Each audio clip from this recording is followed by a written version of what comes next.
I single-handedly broke up my marriage. You're an awful person. You're 24 years old. Why would I listen to you? Why would you be giving therapy and advice to people who clearly need it? It doesn't make any sense, Ari. This is a horrible idea. You're listening to Unlicensed Therapy with Ari Manis. What hooked you about CrossFit as opposed to yoga or going to the gym? Like going to the gym, I just never really, you only push yourself so much. At least I do. Okay, so it's discipline, self-motivation. Yeah, and so with CrossFit, you're a little more on the hook for things. And yeah, I do. I mean, I'm not super competitive, but I definitely like the team atmosphere and just, you definitely get shit. Like the now that I'm looking at you, you're pretty cut. Thank you. Yeah. No, it's just a lot of fun. The workouts are always hard. Some of them suck a bunch of dicks, but some of them are. But in a good way, kind of. Where you leave some and you're of like, them, damn, yeah. that sucked. Some of them just suck a bunch of dicks. Like, it's just like, why would you make me do that? It's just the most horrible exercises one after another. Because some exercise, some of the movements are fun and make you feel manly, and some of them just make you feel like you're in a weird prison camp. But no matter what, you're doing even the weird ones with a class. Yes. So you're not alone. You feel it. I've done one at my old gym because it was smaller. There were like a few classes that I showed up and I was the only one there.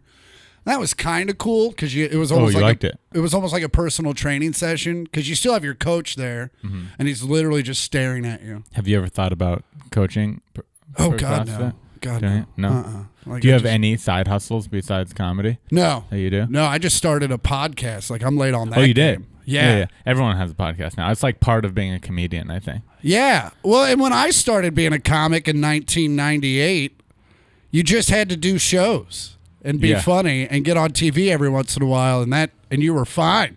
Now TV doesn't do anything for you. TV does jack shit. Well, it gives you for maybe a little money. Little money and a little press. Like, there's definitely prestige to getting on the Late Show or on Jimmy Kimmel. Sure, yeah, you do those. It might help you get more shows. Around town or on the road. But like, I remember when I did my Comedy Central Presents in 2009 or whatever. Like, I thought it was going to be like a resurrection of my career, and it did jack shit. So you say resurrection. What was the peak of your carear? At that moment, it was Last Comic Standing. Last Comic Standing. Like, that was definitely. And then you felt like, shit, I haven't done anything in a few years. It was just, you could tell the audiences had dropped off. I wasn't drawing anymore. Like, you think Last Comic Standing, like, a lot of those fans are fans of you, but they're genuinely just fans of the show. Right, so a couple seasons go by, they've replaced you. Oh, absolutely. One season goes by, and they've just 90% of them have completely forgotten about you. Damn. And this was, you said before 2009, so social media was less relevant. They didn't follow you. For sure. I remember those were big MySpace days. Right. So any followers you had were maybe on MySpace. So now they're gone. Now they're gone. And like every once in a while, like I was in Irvine last weekend and I had some people come up to me like, I've been hanging out, I've been watching you since Last Comic Standing. And you're like, you are like a coelacanth. Like, I thought you were extinct. But do you have you're any back. jokes you have been doing since Last Comic Standing? Oh God, no. No. What's your oldest joke that you hate telling the most? I don't hate telling it, but people love my Taco Bell bit from like 2 albums ago. Like from Ugly and Angry, which is kind of like the big album so far. People love the Taco Bell bit, and they request it all the time. So I had to like go back, and I'll do it at the end. But I definitely do it like, I don't try to put it in there like, oh, this just happened. I go, hey, here's an old bit that I know you guys like. Yeah. I was actually, when I was in Lexington this weekend, I was talking with Jordan, the owner. Yeah. And he was telling me like there's this new thing where comedians now, part of being comedians, having new stuff every time they come, and all the new big guys, that's their thing. But he said all the comedians that he still books from like the 80s and 90s that were big then, they all do like their greatest hits every time they come, and the audience wants it, and that's what they want to do. They don't want to do it's stuff. Something I learned because I was always the guy that's like, no, I'm gonna do the new stuff. Like, I don't know, just as I'm a big rock and roll fan. Like I've been to 1,000 concerts in my life, and I love the shows where they play the deep cuts and they play the stuff that you haven't heard forever. Like that always made sense to me and made me feel better than when they just went out and played the hits. Mm-hmm. So that's how I approached it. But then I did a show with Bert Kreischer, and he was kind of lamenting on the fact that he had to do because he was working on his new hour. Yeah. And he was just lamenting on the fact that he was like, I got to take 12 minutes out of this to do the machine bit. And I'm that hipster dude that's like, no, you don't. You're the artist. You do whatever you want to do. And he goes, you think so? I go, yeah. He goes, watch this. And they bring him up on stage, and he walks up there, and he does this big introduction, and then he goes, before I get into this, by raise of hands, how many of you have to hear the machine bit today? And there was like half of them put their hands up. They're like, I have to hear this bit. And Bert looked directly at me from stage and goes, that's all I needed to know. And like that was just like that's probably the biggest lesson I've learned in 10 years. Damn. So I immediately went back to the hotel room, listened to all the old bits that everyone had been requesting, that I was like, I don't fucking do that bit anymore. And now I'm like, you want to hear that bit? Here it is. It is, yeah. And it's crazy. Yeah, you can make yourself happy with new stuff, and you can make them happy. Yeah, and they lose their fucking mind. Like, it's insane. Like, I'll start the Taco Bell bit in some markets, and people will start cheering like it's the first notes to their favorite song. Yeah. And they'll mouth the bit along with me, and that's almost That's greater. wild. It's that kind of feels cool too. You're like, wow, they love this. Oh, these people actually give a fuck. Yeah, I remember when I was 16, I paid to go see Nick Swardson, and he did his new hour. And then at the end, like kind of like as an encore, he goes, "All right, what old jokes do you guys want to hear?" Yeah. And then people would yell out jokes that he had to tell. I got to open for Hedberg a lot, and people would just yell out bits. And I remember. We were all pretty fucked up, but Mitch was pretty drunk, and we were at the Stardome, and he walked out there, and he was trying to do his show, and people were just yelling bits out. And he literally, because there's like a riser in the back of the Stardome, and he just laid on it, and people would yell out bits, and he would just do them. While laying down. And I'm not kidding you. He did 45 minutes laying down and got a standing ovation. That's sick. It was like the coolest thing ever. He was like, no, I'm literally going to lay down and destroy. Wow. How'd you get to meet Mitch Hedberg? I opened for him at Uncle Funny's in Fort Lauderdale when that was still a thing. And it was... Is that where you're from, Florida? No, I'm from Kansas. Oh, that's right. Kansas. I was in Florida for like, as a feature act, you would... Go try to book booked, as much as you could, and so like I had like 3 weeks in Florida, like Tampa, Orlando, and then Fort Lauderdale. But at this time, and you were living in Kansas City. Still living in Kansas City, and I just remember they were like, "You're gonna open for Mitch Hedberg in Fort Lauderdale," and like he was still kind of underground, like he was a headliner, but he wasn't. Yeah, like huge. People were like, the people that knew him were like, "Fucking Hedberg," and then people were like, he wasn't filling rooms yet, right? And like he had just gotten copies of his first CD that weekend. He was like, I'm going to try to sell these and see what happens.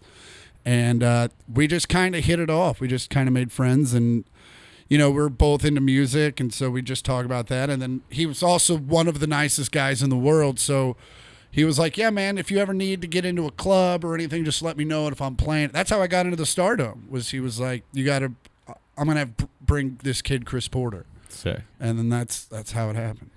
Yeah, nowadays it's like, I don't know how was it back then? Was it still like where you go and feature and the club rate maybe makes you break even? Oh yeah, it was a lot of like, especially as a feature, you have to sell something. Yeah, this year has been the first year where I'm like featuring a lot. Yeah. Before it was like, maybe I'll get a feature a couple times a year when someone brings me. Yeah. And this year it's like I'm 10 of the last 12 weekends I've been on the road. And luckily, all the headliners that bring me will throw me a little extra because they're my friends or whatever. They know that the clubs don't pay shit. And you're just barely breaking even. I'm barely breaking even, but I'm thinking about that because I hear about how people used to make a living featuring. I'm like, there's no way I could make a living. Maybe if I got lucky and got a cheap flight and sold a little merch, I'd walk away with a couple $100. Well, that was also still during the time where you could pick up a plane ticket for $200 if Yeah. you did it out far enough. And so you could make a little bit, the margins were a little bit better. But now, any plane ticket out of LA is $350. Yeah. Unless you're going to Vegas or something. So yeah, it does, your margins are shot.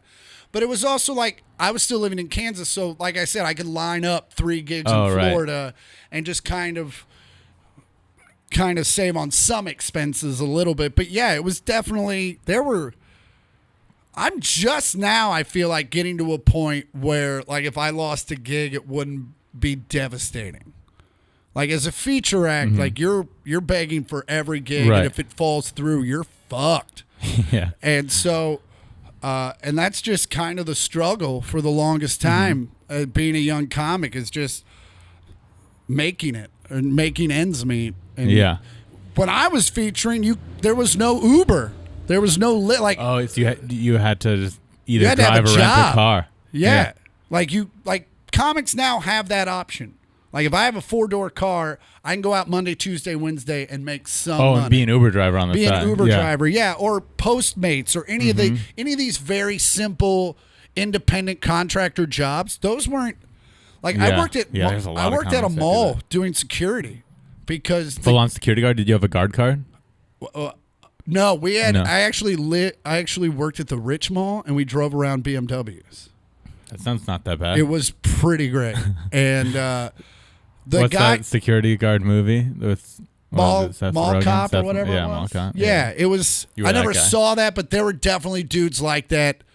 Because I was the guy. It was just a job. Like I didn't give a shit. I didn't want to tackle people. I just wanted to get a paycheck. Did you ever have to?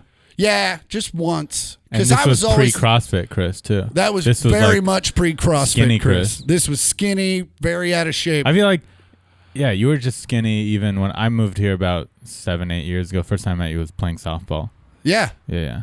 and then which I still do, by the way. It's still a lot of fun. Well, what team do you play on now? I played. There's a game in the Valley that's literally been going on for 25 years, and it's just a bunch of industry dudes, and it's the same 20 dudes play the same 20 dudes. It's just different teams every week. Are you still the best on the team? Because the Comedy Store softball team was like, a lot of fun, but maybe not the highest caliber of players. We had a few On great the team? players. We had like Alejandro and Alejandro's amazing. He I lives think- in my building. and So Brody played with us. I think a few times. If I remember correctly. I came there post Brody. Oh, okay. Brody didn't really play when I played there. But no, that was a lot of fun doing Super that. fun. But yeah, but we weren't, we played, in my opinion, when I went to the games, I'm like, this is just for fun because most games we got murdered by the other team. and the games that we were in, we just had a lot of fun and we were excited. The only one who took it really seriously was Richie. Yeah, and he kind of ruined the team. Like he made it so people didn't want to come. Yeah. And we ran out of He got girls. so into the game, and I just wanted to be like, dude, we're the Comedy Store softball team. We're just like, remember how excited we were that they gave us jerseys? Yeah. I still have mine. Yeah, me too. That's what. And it was like a misfit. It wasn't even like there's something wrong with those jerseys, but I was so excited. Yeah, they're a little tight. Yeah, they just like are a weird fit. They're like long arms but tight on my chest. Yeah. But that's what we had. And what about longboarding? How'd you get into longboarding? Well, I just bought the electric skateboard because I was dating a girl and she bought one and I just saw it. I was That's something you don't hear. The girl got you into longboarding. yeah. Okay. And so I went to dinner and she showed up on it. I'm like, what is this thing? She's like, it's an electric skateboard. And she told me all about it. Showed up to the first date on her electric longboard? No, this was a few Okay, dates okay. down, but she had just gotten it and she Yeah. was super excited. Yeah. And I was like, wait, this thing how long does it go? And she's like 10 miles. And I'm like, get the fuck out of here. Like, this would be perfect. But did you ever skate or longboard before you got the electric skated one? in elementary school and junior high. Like, my friends up the street had a quarter pipe. But were you like, because I mean, those things go 20, 25 miles an hour. Yeah. You got to be somewhat coordinated and know what you're doing. I wouldn't just like jump on one. So did you have to practice? Did you? Yeah, the first couple days were rough. Like, it was just like, oh shit, I haven't done this in forever. You saw my electric skateboard. I got it. Same reason as you. I'm gonna use this just around, this West Hollywood area, so I don't have to drive. Just got on my longboard. One day I'm coming back from the Laugh Factory on Hollywood Boulevard right here, going on the street, not the sidewalk. The sidewalks are all cracked. Up, so are the streets. And I hit a crack and ate shit. Oh yeah, I've done Scraped that. off all the skin. Yep. On my arm. I've been like kind of scared to get back on since. I knew when I bought it. Like I even said to myself before I was like, "You're gonna eat shit." Yeah. Like there's just no way that you don't own this thing and eventually eat shit. Yeah. And I had a few lucky ones, and then I had one just like you where I was coming up Cahuenga and I was watching somebody come out of a gas station because they never look. Yeah. And I'm just watching him, making sure he doesn't hit me, and all of a sudden the road was gone. There was a giant gap in it, and my board's gone, and I'm in middle air. And, yeah, huge gash in my hand, phone went everywhere. Yeah. And just like, also there's that embarrassment of, I don't know how many people saw you do it. It was just a few cars that were driving by, luckily, so they were gone pretty quick. But I had people like full on walking by, like, "Oh shit, you okay, bro? You okay?" And I had to like, I'm just bleeding down, and I just literally went back to my apartment, cleaned it all up, and got back on it and kept going. And then fell again later that day on that same hand. It was the worst. Ow. Oh, so you were literally kept going that same day. That same day, yeah, I was just like, so you got more balls than me. I was like, I need a break from this. I was like, these roads. I finished from there. I'm like, I'll still use my electric skateboard, but I got to know what road I'm going on. Like, there's too many cracks around here. Oh, yeah, the roads here are shit. They're so shitty. And not only that, no one's paying attention. I got nudged by a Prius the other night. He was turning right. I knew he didn't see me, but I also had the right of way, and I was like, he'll look before he goes, and he didn't. And he caught me at the very end, like he just nudged my leg, but it was enough to get me off my board. Yeah. But I landed on my feet, but my board went shooting everywhere. Everyone in the intersection stopped, and I fucking screamed. I was like, "What the fuck?" Oh, you yelled at him? Oh, fuck yeah. And what was he like? Oh, he was super like, "That was my bad. I didn't see you. I'm so sorry." And I was like, "You need to fucking pay attention." And I just kept like texting and driving. That'll do it. Yeah. It's like anytime I meet someone that has a motorcycle in LA, same thing. I'm like, it's not a matter of if you're going to crash your bike. It's when something's going to happen. Someone eventually is going to not. There's just too much shit going on in this city and in your car for you not to get.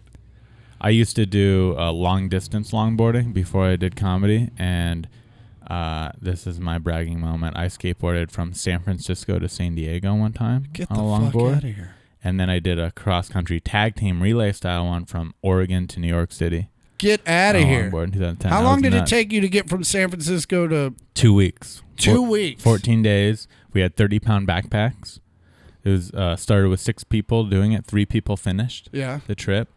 And it was actually pretty awesome. Pretty tiring at the end of the day. But pretty. I bet you had one fun. foot that was just No, really I learned to push regular and Mongo. So I could push with both feet. Nice. I don't know what Mongo even. See, that's why I bought the electric one. I was like, I don't want to push. So, you don't even push, but Mongo is when you put your right foot on the board and you take your left foot and put it on the left side and push, and then when you get back on the board, you put it in front. Whereas the regular way to push is you have your left foot on the front and you take your right foot off the board. Okay. See, we all learned stuff today, folks. Mm-hmm. Mongo skaters. It's goofy to be a Mongo skater. If you see like any professional skater skating Mongo, people would be like, that guy doesn't know how to skate. Now, do you do the downhill longboarding where they go super fast? Yeah, a little bit, but that can get dicey, especially when I did those cross country things. You don't know the area or the hill, so half the time you're going down this hill, you don't even see the bottom. You don't know how steep it's going to get. You don't know if there's going to be like a 90-degree turn somewhere. Yeah. So if it was too crazy, I would just get off my board and walk. Oh, okay. Yeah. That seems like the safe route. Yeah. Yeah. I'm a pussy at the end of the day. One time on the trip, we had one girl with us. We all got off our boards, and she was a little behind us, and she was just trying to catch up. So her name was Lynn. She was like 100-pound little Asian girl. Yeah. And we're all off our boards walking, and then all of a sudden we hear someone coming on a skateboard, and she is mobbing down this hill, and she looks at me, and I like have fear in my eyes for her. I'm like, and that's actually, she wasn't scared until she saw me scared. Yeah. And then she was like, why is he looking like that? And then she looks ahead and she sees there's like a 90-degree turn at the bottom, just like I thought, and she has to bail, but she's probably going, 30 miles really fast at this point. Yeah. She ain't pretty anymore.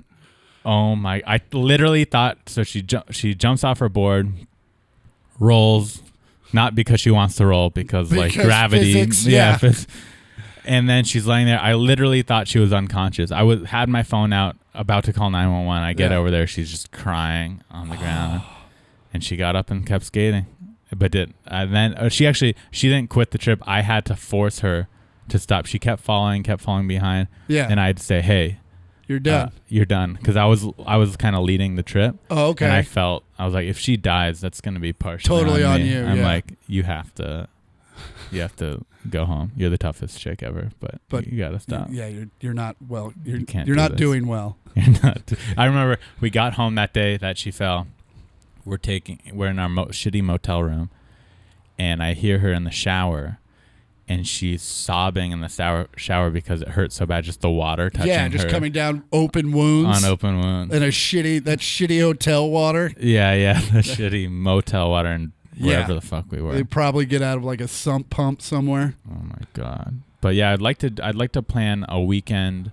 Once a year I want to do a charity weekend where I get me and whoever wants to do it and skateboard from just LA to San Diego. Oh, okay. That would take about 2 days, I think. Average. So I want to do that once a year, but it would take me like 2 weeks because I'd skate 10 miles and then have to charge for 3 hours. That might even be faster. Yeah. How much you could bring extra batteries. A day? About 30 on average. Oh, okay. About 30 miles. Yeah. Wow. And then when we did the cross country one, we had a car following us, and we did relay style. So like I would skate 30 miles, and the next guy would skate 30 miles, or however many it was. Hang out in the car. And we could hang out in the car. So that we would cover like 100 to 150 a day. That car had to smell. I'm thinking. It was a Suburban, and there were 5 guys in it, and yes, it smelled like BO. Yeah, I bet. Sure. Like where you were like, you know what, I'm going to do this next leg too, because this thing that actually happened. The people would get bored and would be like, I'm going to skate both. But not because of the smell necessarily, but just for boredom. fun. Yeah. Being in the car all day. That's great. And how long did it take you to get to do the cross country then? A little over a month. Really? Yeah, and it was way easier than the California. How do you make money? Do you make money doing that? Are there sponsors?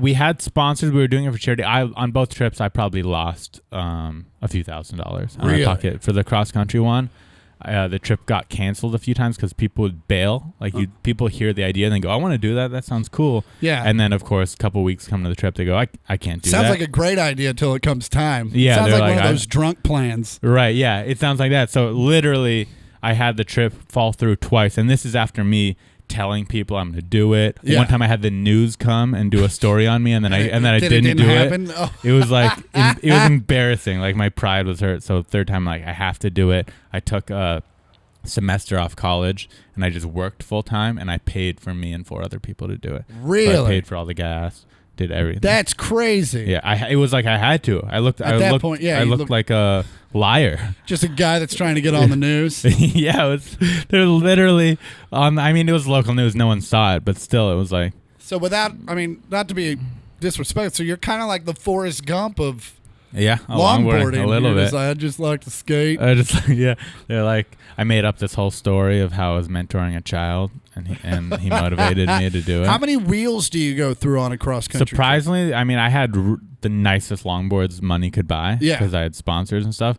So on one trip, only 1 pair, and then in New York, one of them like fell off and rolled away. So I had 2 sets on the trip to New York. So not that many. And same with the decks, lasted the whole time. One of them got ran over, so we had to change a deck. Yeah. But yeah, they held up. Bearings, those are the things you have to change the most. For sure. Because the bearings get all greased or dirty and then don't slide. So that's crazy. Yeah, it was pretty wild. But that's my long-term charity. When I get rich, like Seth Rogen rich. Sounds like you kind of already are. Charity. I took a month off work and skated across. Well, this was a time I was 20 years old for the cross-country trip. Oh, okay. So it was like I just took a month off and spent all my money on it because I didn't care. I was and like, also when I'll you're go 20, completely broke to do you this.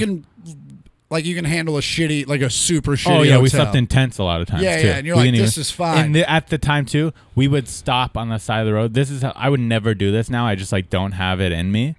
but we would literally cold call restaurants and hotels like throughout the day and say, hey, we're skating across America. We're wondering if you'd want to donate a room or a pizza to our group that's doing it. Like basically homeless people. For sure. Calling and begging for shit with a little more class. What was your success rate? Higher than you think. Yeah, I would think so. Pizza was the go-to. Yeah. Like a lot of regular restaurants would be like, I don't know, but all pizza places would be like, yeah, we'll give you a free pizza, sure. For sure. So we ate so much pizza on that trip, it was crazy. And then of course we finished in New York City, so we get to New York and we're like, more pizza. We got to get New York pizza. So we had an insane amount of pizza, and then hotel rooms weren't quite as successful. You get offered a lot of discounts. Yeah. But every once in a while you get like a religious person. Those are people who they have soft hearts and they want to help. For sure. So if they're like a Catholic or a Mormon, they'd be like, yeah, we'll give you guys a free room. Yeah. Blah, blah. That's awesome. People hate on religion. Those are the nicest people. I remember when I was coming up, there was this comic / booker named, they called him the Manker. His name was Gary Mankey. His name still is. He's alive. But he was known for getting shit for free tickets. Like, he would call Pete. I remember the first time I met him was in Sioux Falls, and he called 3 different pizza places. He's like, hey, we got 4 free tickets to the comedy club. We were just wanting to know if we could trade it for a free pizza. We got 3 pizzas that day. He got, his big claim to fame was he got 4 free tires for 4 comedy club tickets. Whoa. Yeah, like he was just that. That's smart. He was a negotiator, but also he was the guy that would just ride you till you gave up. Half of it is just being willing to do that. Yeah, just like kind of being enough of a dick. If someone was like, hey, call this restaurant now and try and trade tickets for food, I'd be like, I'm just going to go buy food. Yeah, I don't want to do that. I don't need free shit that bad. Yeah, I don't need it that bad. Ever. But this was at a time where I needed to save that $10 that day. Yeah, the $10 you save when you're a feature act is a $10 like will buy you weed or Applebee's. And when you're featuring, Chili's is a good meal. I still like Chili's. Dude, I don't mind it. Everyone rips on Chili's. Yeah, I'm a fan. I'll have a chicky sandwich and a their Presidente. Chicken crispers, their burgers, solid American food. Not bad fries either. In Lexington, where I was this weekend, they had every chain restaurant you could possibly imagine. Yeah, in that 1 mile strip. I remember going to Knoxville, Tennessee, and being on like kind of a health kick at the time, and getting to my hotel and looking down, and it was literally Chili's, Applebee's, TGI Fridays, Taco Bell, McDonald's. There was nothing less than like, 3,000 calories. I'm letting it go this weekend. Yeah, you're like, if the healthiest option is Chili's, you're fucked. A McDonald's salad. Yeah. You're just like, oh, fuck. Is there fried chicken See, in this salad? I don't have the willpower. When I see there's no good healthy food around, it's just junk. I don't have the willpower to go there and be like, I'll get a burger with no bun.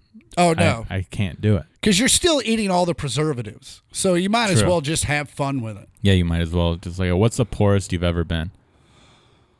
Now you have millions and millions of dollars. Yeah, millions. I just remember when I was first starting doing comedy, I was living with some friends of mine in an unfurnished basement in Midtown Kansas City. Like, we weren't in the ghetto. We called it the suburbs of the ghetto. Like, you could walk around at night, but also a crackhead might knock on your door and offer you a microwave. That's kind of how it is here. This is like a pretty safe neighborhood, but you're still in Hollywood. Yeah. So it's like... So, like last night, I live right up the street. There was an explosion at like 1 a.m, and everyone was like outside trying to figure out what the fuck it was. And the cops and the fire department are literally doing laps around our neighborhood, and like at first we're like, oh, they're going to go to it. And then on the second lap, I'm like, these people don't know what the fuck is going on. They don't know as much as I don't know. And the cop came up to us and was like, so did you guys see anything or hear anything? And we're like, we heard a big ass explosion. But yeah, so you're just in that neighborhood where like shit like that. But I just remember every day, because I was kind of like doing side work for the comedy club and stuff. Like, I just needed to make enough money every day. Like, I remember I needed to make $25 a day so that I could go to Wendy's, buy a pack of cigarettes, and go to Wendy's again. Like, Wendy's was like my staple. Yeah. But I just remember going into convenience stores and looking at candy bars and just being like, I can't afford that right now. Damn. And when did you decide, okay, I got to move to Los Angeles? Like 2005, well, 2004, really, I was at a point where I was featuring 30 weeks a year on the road, and I was starting to headline clubs, but I was running into you're funny, you have a great hour, but no one's going to come to see you because they don't know who the fuck you are, which is absolutely true. Yeah. Everyone, and that's the thing young comics don't get is they think just because you can be on stage for 45 minutes and handle a crowd that you should be headlining. No. But no, you have to be able to draw tickets, and that's something you don't really learn until you have to. And so when I moved to LA, when it was just like, I have to get on TV, I have to do something in order to continue this career. Yeah, to progress. So, and I was headlining, and then I was starting to like open the theater shows in Kansas City. So it was like, this is all you're ever going to be able to do from here. Yeah. This is the pinnacle. So I decided to visit both New York and LA because you have to decide. And I made sure to go to New York like in the middle of January because I didn't want to go in spring when it's romantic and awesome. Oh, you want to go? I wanted to go when it was time. like, this is the worst it's going to be. So can you deal with this?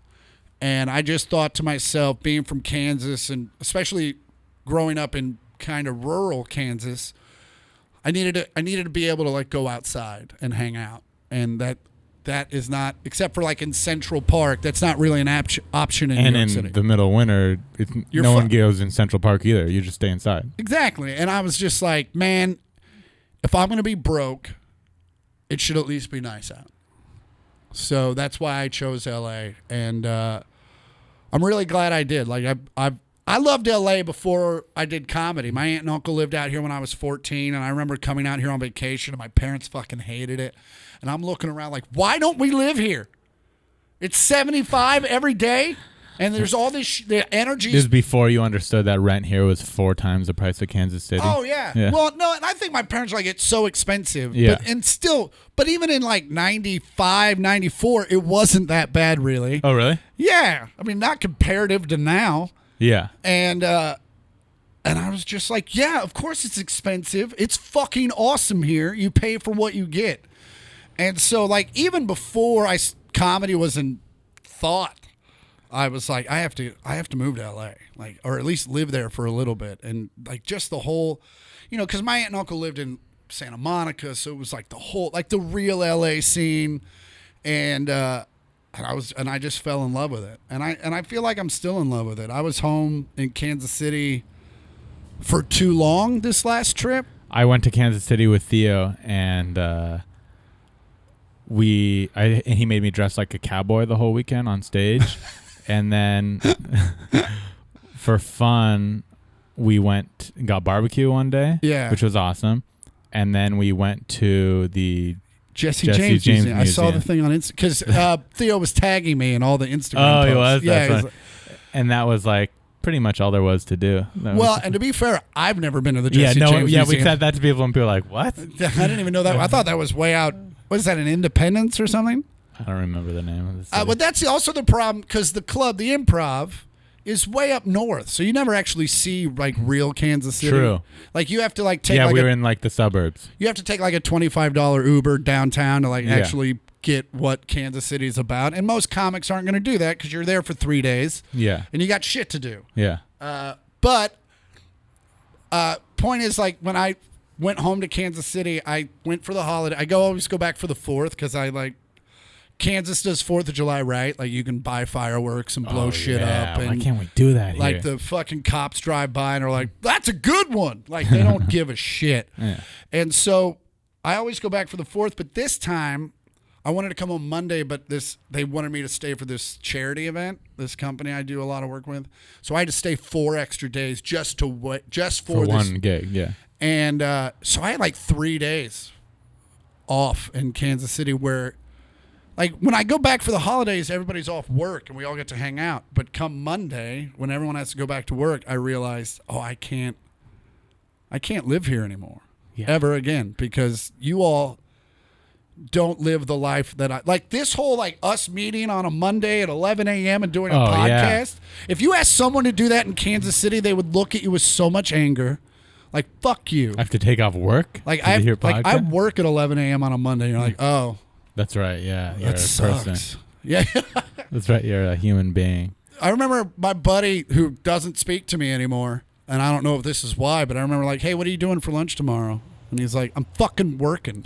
And I was like, oh. Dude, the comedy lifestyle is kind of, even if you're poor, it's addictive. If you do it a few years, you can't go back to waking up at 8 a.m. to go to a job. Although 5 days a week. I have noticed that the older I get, the earlier I wake up, no matter what time I go to bed. Like I went to, after the explosion and everything, and I got back into bed and got reset. It was probably like 2 a.m. before I went to bed. And I'm still up at 7. Not me, but that's good. Dude, I'm looking forward to that. Wait till you turn 40 and it pisses you off. Also, as a comic, you wake up at 7:30. What the fuck am I going to do? Yeah. Like, what I guess I'll, like if you have like a writing write, job or something, that's one thing. But if you're just waking up, like I'll write, but that'll get me to 9, maybe. Yeah, you can't write stand up for more than 2 hours straight. No, because it starts getting real weird and opiniony after that. You start going crazy in your head, and then you can't think of anything. You're like, I fucking suck. This sucks. And also, for probably since I was 24, I've smoked pot literally from wake up to go to sleep. And these last couple weeks, I've been not smoking pot during the day. And so I need to make the days kind of short. Like, if I wake up at 7 a.m., that's a lot longer. What made you decide I'm not smoking pot during the day anymore? I just felt like I was 40, and like you should be at that age. You should be sober at least as much as you're high. At least it should be 50-50, but you should probably be sober more. And then like, I don't know. I feel like there's definitely a ceiling on the caliber of woman you can get when you're high all the time. Some girl meets you, they go, "You're 40 and you're high all the time."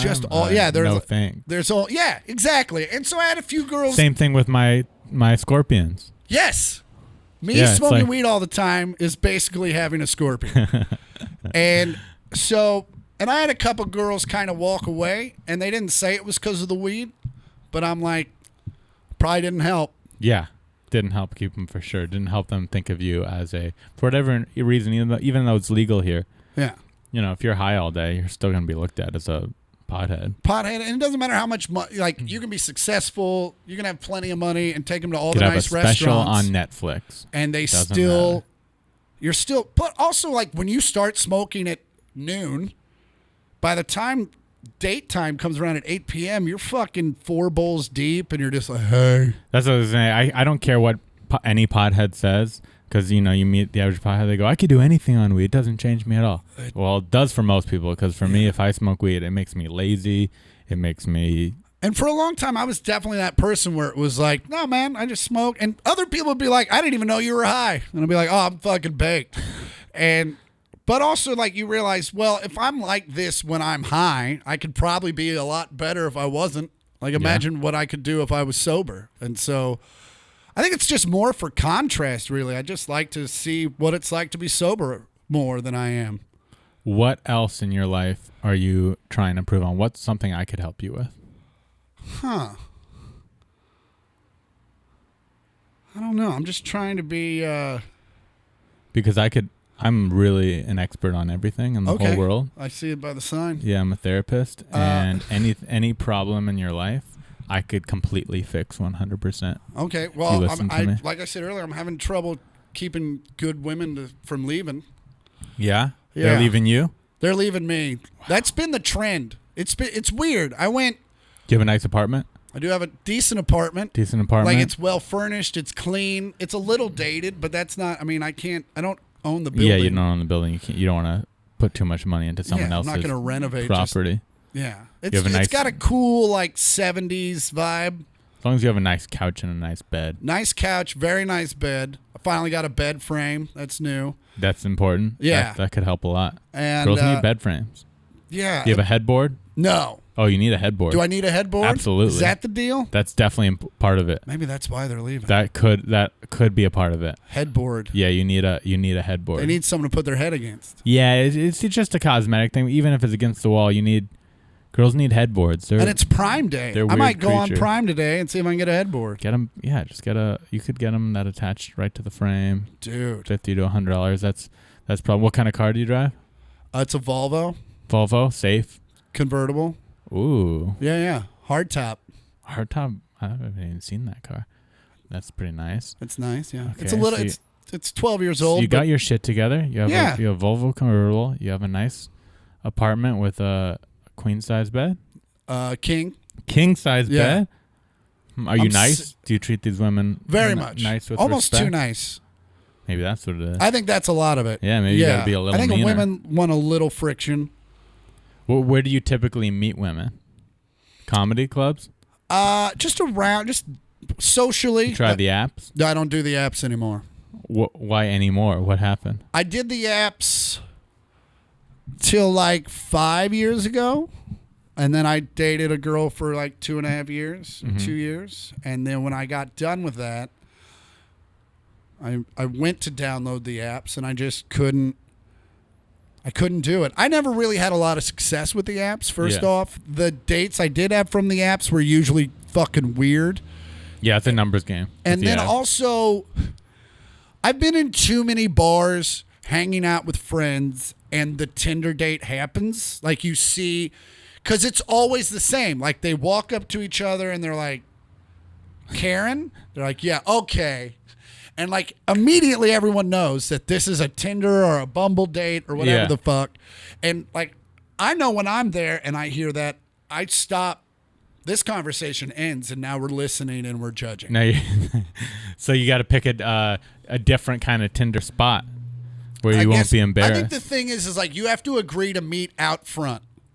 Oh yeah, you could do that too. I like to do a thing where I make them go on chores with me.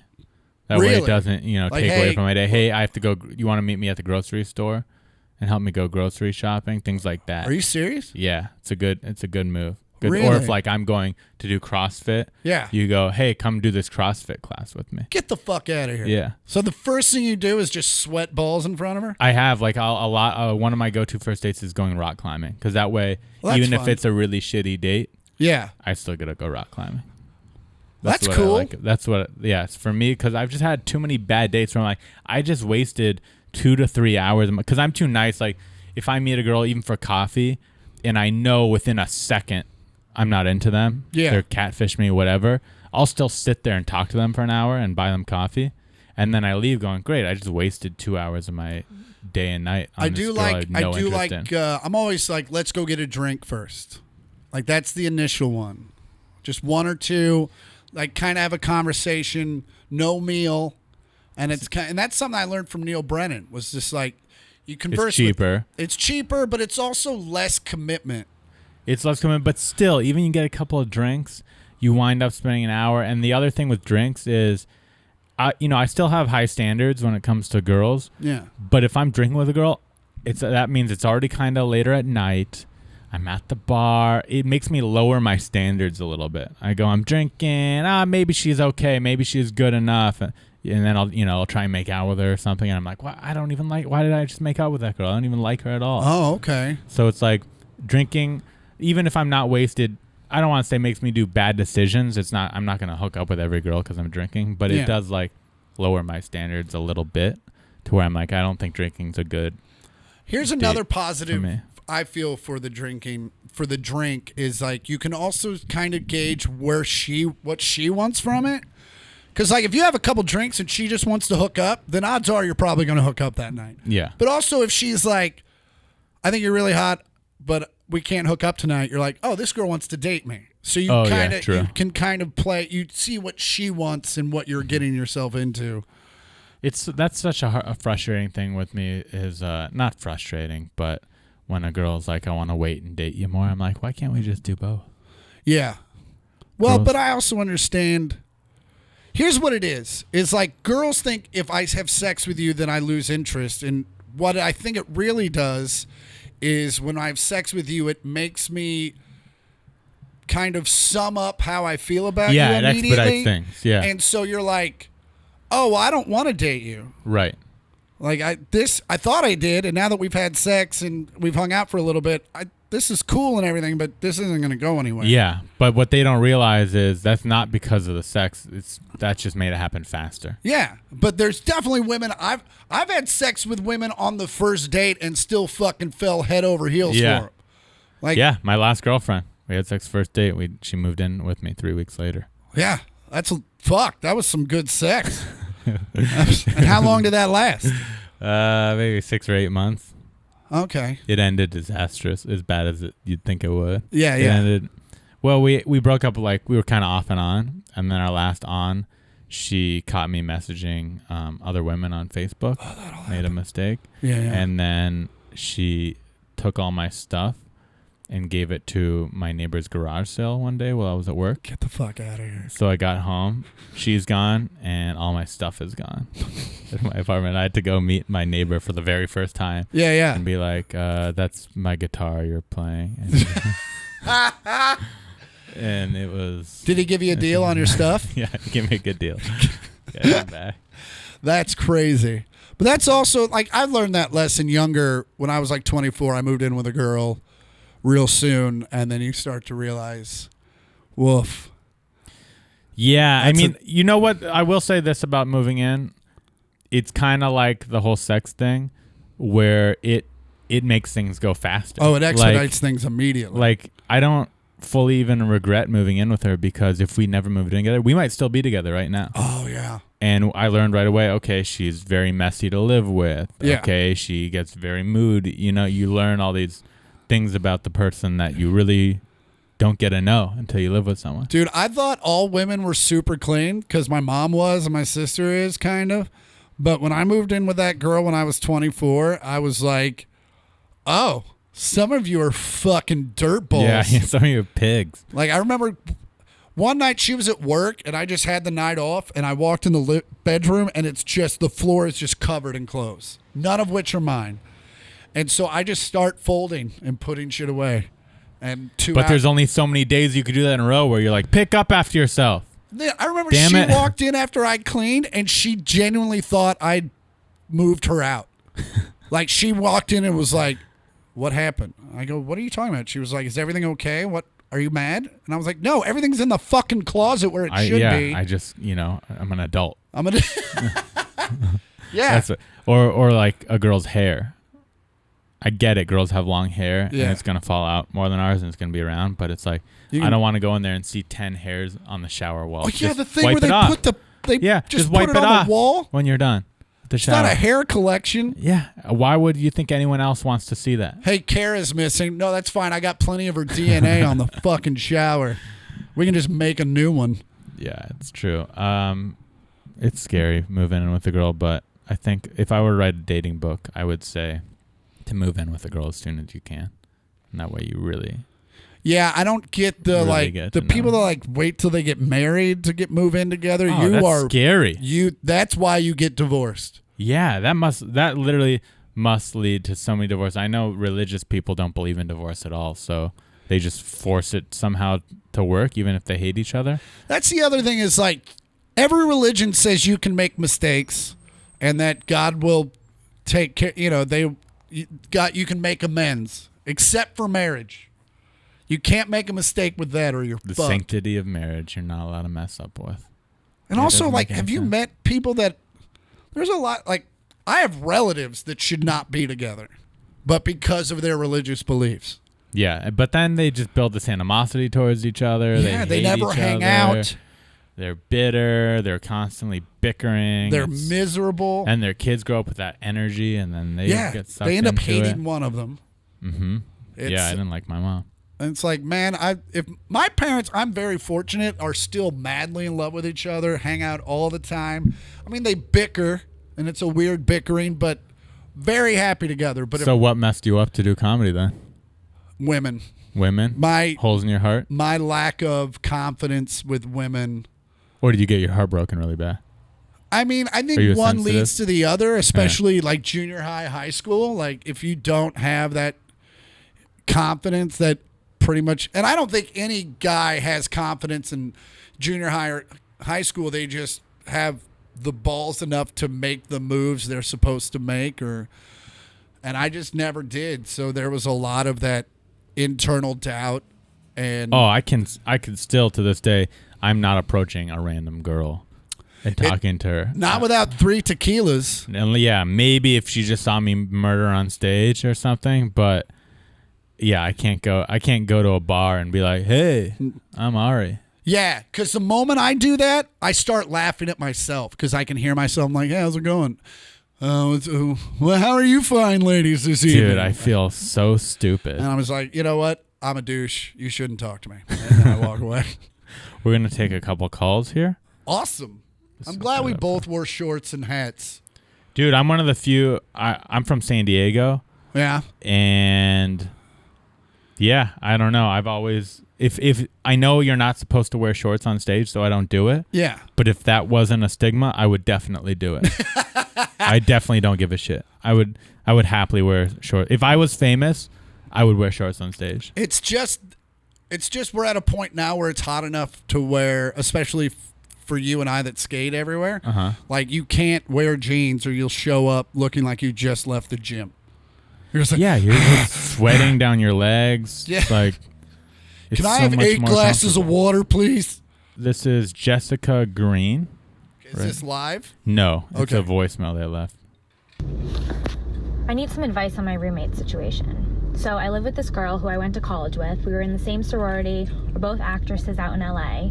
She's a good friend, but in the past month, she quit her job as a hostess at a restaurant because she was just unhappy with the place she was working at. But since then, this past month, she has not left our couch. I'm not kidding. She orders Uber Eats for every meal every day, sits on the couch, eats a pint of ice cream, and watches an entire series of a TV show in one day. And I'm just Sounds like really a good concerned life. for her well-being. Like, I feel like she's been depressed lately and struggling with some things of what she wants to do, and she has no ambition to pursue why she's in LA, why she's living here, and what she's doing. And living with someone who has such a negative outlook on life and has been so lazy recently, I really do want to help her and make sure she's okay. But at the same time, every time I try to offer advice or invite her out somewhere, she accuses me of being critical of what she's doing. So I don't know how to handle this situation. All right, I get the idea. What do you think? You know, I've lived with someone that was super depressed and didn't leave their room and was constantly negative, and it's a shitty way to live your life. It also leads you to be a little more depressed and sad. But also, I feel like people should be given room to be sad. I don't know about a month after losing a hosting gig, but you know what I'm saying? But also, it's like it's okay to be lost, and if she's covering her bills and everything's fine on the financial end, I'd say give her some room. Yeah, I was gonna say, sounds like you need to mind your own business like a little bit.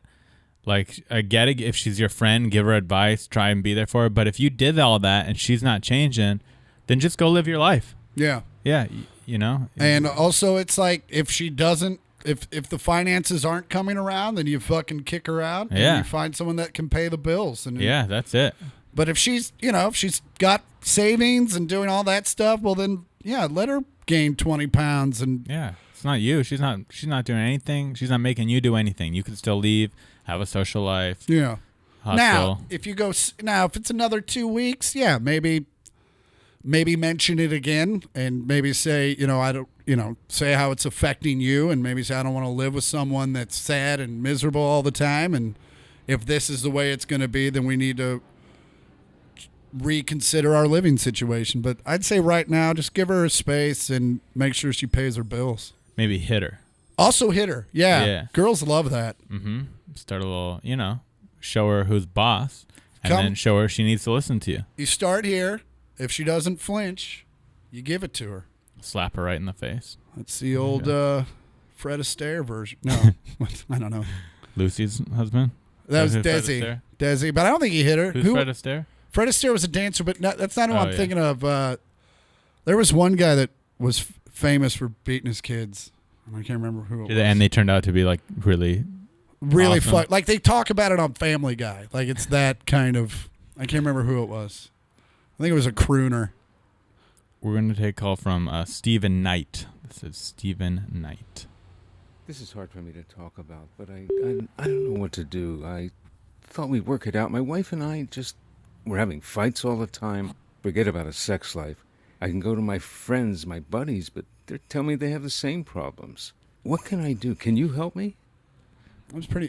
They're just fake. fighting all the time and they're not fucking. Yeah, it sounded like a fake call. Yeah. I'm gonna play There was so much weird emotion behind it.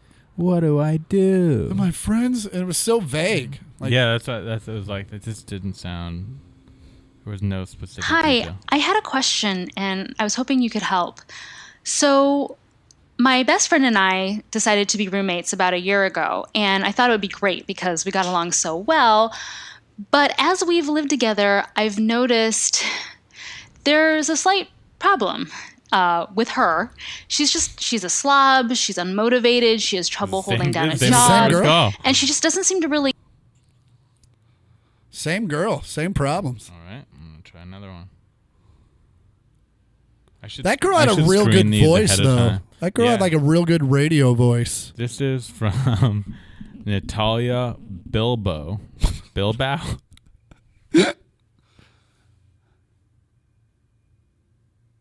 She's quiet.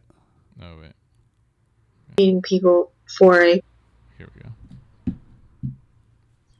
I guess I would like to ask advice about meeting people for a potential friendship.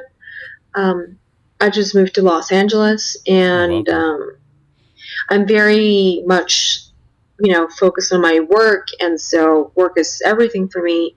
But, at the end of the day, I feel like I also need to I guess, nurture, my personal life. And so I find it hard to meet people outside my work, and then I go to the gym and work out, but I don't really know how to approach people to like hang out with them without them thinking that it's actually a more common call than I want something else. It's like I want to be friends with guys and girls, but I don't want to have problems or trouble because they think that I want something else, or I don't know. Yeah, I don't know if friendships between guys and girls are. They usually. I feel like friendship from guys and girls is like usually comes from either they work together and have a similar interest, but if they don't, it's like one of them liked the other one a little bit, and they came at him, and then it was like it didn't really pan out, and so but they were like, "You're cool, we can be friends." Right. Yeah, like a very fast rejection. Yeah, or I've had a lot of friends. I'm pretty dense in a lot of ways, so like I've had a lot of girls that were friends for a long time like full on be like, "No, I have a thing for you." Like, I was just like, I didn't even I didn't realize, and then they're fucking three. Then you're like, "All right, let's do this." Yeah, sometimes. Or you're like, "No." But also sometimes I'm like, "Nah, now it's weird. Now it'll just be awkward." Yeah, for me, I don't know how it is for most guys. For me, if you're an attractive woman, it's hard for me to be friends with that person. Yeah, and I also think friendship is a little more malleable for dudes. Like guys, because sex is a little bit so much more territorial for us. Like, I can have sex with a friend, and then the next day be, as long as it's discussed like Seinfeld-esque, like I can separate that. Like I can be friends and have sex with someone and then go right back to being friends with them. Yeah, whereas most girls can't do that. Yeah. As far as meeting friends, I mean, to me this is I've gotten this call a few times, people asking like how to make friends, and it's such a weird call to me. It's like just the obvious things, work, the gym, CrossFit classes, sign up for a pottery class, an acting class, like just the ways you meet people is kind of having to force. For me, how I make friends is in situations where I'm almost forced to interact with them. Yeah. So if you go to the same place every night, for example, you're going to see the same person so many times that eventually you have to meet that person. You have to talk to them a little bit. But yeah, if you're at home, if you're going to places by yourself and you're not seeing the same people all the time, you're not going to really meet people. Yeah. Also just be a little more extroverted. Like say hello to somebody or ask somebody how their day's going. I know that's tougher for a woman because you're opening yourself up to a million different things, including dungeons and whatnot. But you have to take risks. Yeah, or download the apps. Chris doesn't like them, but yeah, they could. Are there friendship apps? Just friends? There's Bumble Friendship. Oh, okay. Yeah, you could download a literal app for friends. Would I want to meet a friend off that app? Probably not. No, I think probably the people on that app would be weird. But if you're having trouble making friends, if you're lonely, maybe you'll meet someone cool off of it. Who knows? You know what? I've genuinely met few cool people off of meetup.com. I have a meetup group that I use to get people to come to my comedy shows. Okay. And a couple people have come. They're similar interested in me, and they're really cool people. Same with Craigslist, weird enough. Really? I advertise my shows on Craigslist, free stuff. Yeah? And you'd think you're going to get the absolute weirdos that come to the shows. No, it's like the chillest people in the world that saw the show on Craigslist free stuff, and they're like, that sounds cool. They show up. Yeah. I met this guy named Adam, and we're really tight now. Cool. He brought me lunch the other day, all off Craigslist. But that's also, I met a dude on Craigslist. That's a great idea, though. Like, just go to places, go to concerts, go to shows. You know, go to things that you're interested in, and hopefully there will be other people there. But I say that actually the real solution is move out of LA. Go back to wherever you came from. That's yeah, what I think. I advise that to anyone. You're not going to meet good people here, and we don't want you. And here, also, really. the less people that are here, the more better traffic is and rent. So I welcome to LA. I think you gave it a shot. You couldn't make friends here. Get and I the get fuck that. out of here. Go back to wherever you came from. Wisconsin misses you. Wisconsin, have you been to that comedy club? I hear that's the best one. The comedy club on State? I went once. I think I got drunk and hit on one of the owners, so I don't think they're having me back anymore. It was like one of those it was like one of those weekends that went really well, and they've never had me back. So you're comedy just like, what the 101. fuck did I do? do? Yeah. Those are the worst. You're like, should I have said that one thing? I did a festival in Salt Lake City, and I made fun of the goodie bag that they gave out to every comedian. Oh yeah, the swag bag. The swag, yeah. That's what it was. It was just like swag. It was like T-Mobile swag that he had laying around, and I just was like making fun of it on stage. Yeah, and I genuinely think to this day that like soured the relationship with me in the club. There's a guy out there that has a lot of power that I'm pretty sure hates me because 12 years ago I was at the Improv and he like touched my shoulder, and as a joke I turned around and I said, I don't like to be touched. And then when I turned back around, he was gone. Because I turned back around and like say, I'm just fucking with you. And he was gone. And then like I got a phone call from a guy like a couple hours later, like, what the fuck did you say to whoever? I can't remember his name. I think it was Robbie. And I was like, was that the guy that I said the thing to and then he left? And he was like, yeah. I was fucking with him and he bounced. And like to this day, like anytime like I hear he's involved with a project, I'm like, I'm not getting that. Damn. And I never have. Isn't that weird how it's like they know you're a comedian, but sometimes you say something and they're like, not good joke. How dare you? Yeah. Yeah. It's like, I'm a comic. Give me a break. Also, even if I wasn't kidding, I'm a comic. Like I'm crazy. What if you don't like to be touched? Yeah. What's wrong with that? What if it's a genuine thing? There's a couple people who don't do handshakes in the comedy business that you reach out to touch their hand and they go, I don't do handshakes. It's a little weird. Definitely Every weird. time it happens, I'm like, okay, you're one of these guys. But I don't think to myself, I'm never going to work with this person. Yeah. They won't shake my hand. Yeah. I don't know. Some people are, but I feel the same way about audience members. Like, every once in a while, like someone will come in and they don't laugh the entire show. And I used to like call them out. Sometimes like it's so weird because they'll be in the front row and you notice it the whole show. Yeah. They're just staring at you. And finally you're just like, what's the matter? And 99 times out of 100, they're like, oh, I've just had a shit day. My dad just died. Like, so I stopped asking for the most part because you're just like, that's. Yeah, it's never good. It's never like, oh, you're right. I'll start laughing now. Yeah. Oh, am I not laughing? I thought I was laughing this whole time. And then sometimes there's just people who are weird and they come up to you after the show and go, that was great. And I'm like, it was great? You didn't laugh. What are you talking about? I just don't laugh. Or I love it when you're like, you made my wife laugh. She never laughs. I'm like, well, that sounds like a miserable existence. One of my favorite humble responses is when someone comes up to me after a show and gives me adulations, like, you were so funny. I go, oh, you were the one laughing? Thanks so much. That's a good one. Yeah. And that gets another laugh, and they're like, he's so funny. Double laughs. What a funny guy. Anything you want to plug before you get out of here? I have a new podcast called The 1 Millionth Podcast that I do with my sister. The 1 Millionth Podcast. Yeah, because That's we funny, were man. late to the game, so I figured that's probably about the number we are. I started this 2 years ago, and I feel like I'm late to the game. Yeah. Oh, we all are. Yeah. Like, I feel like Joe Rogan, About Last Maron. Night, and Yeah. Mark Maron all nailed it. Which one's About Last Night again? That's Brad and Adam. Oh, right, They've right. been doing it for like 8 years or something. Yeah. But then at I am Chris Porter on all the socials, and then I will be I'll be in Omaha this weekend, and then I'll be in San Jose next weekend. San Jose Improv? Yeah, buddy. That's a good nice. room. Yeah. Why did you start your podcast with your sister? Just out of curiosity. Oh, you guys have good. We have a good Good rapport. chemistry. Like whenever we hang And out, she lives in LA too. She lives right down the street from me, so she can just Perfect. come over and do it. And I'd done a podcast before, like by myself, and tried to book guests. And as you know, it's kind of tough. Oh yeah, I had to get a booker. I couldn't Because do you it. never know. Even if you book people like on a Monday, you never know when they get a audition and they have to bail, and it just.